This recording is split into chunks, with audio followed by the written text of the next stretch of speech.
Bak air susu dibalas air tuba, ini sederet bukti kebaikan Abi Choi atas keluarga mantan suaminya. Peristiwa meninggalnya model dan sosialita Hong Kong Abi Choi masih menggemparkan publik.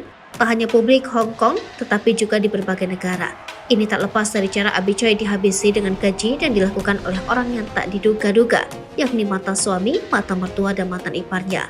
Persoalan harta berupa apartemen mewah milik Abi Choi yang ditempati mantan suami dan keluarganya disebut menjadi penyebab Abi Choi tewas. Sebagai seorang sosialita, Abi Choi dikenal juga sebagai orang yang filantropi. Abi Choi merupakan pendiri Paumes Charitable Organization yang mengurus hewan-hewan terlantar. Kebaikan Abi Choi juga ia berikan kepada keluarga mantan suaminya. Kebaikan Abi Choi tak hanya sebatas sikap tetapi juga material. Bahkan setelah bercerai dengan Alex Wong, Abi Choi tetap memberikan bantuan finansial untuk mantan suami dan keluarganya itu. Tak hanya itu, Abi Choi juga mempersilahkan mantan mertuanya Kau Wong yang merupakan ayah Alex Wong untuk tinggal di apartemen mewah miliknya. Abi Choi sudah menganggap keluarga mantan suaminya seperti keluarga sendiri.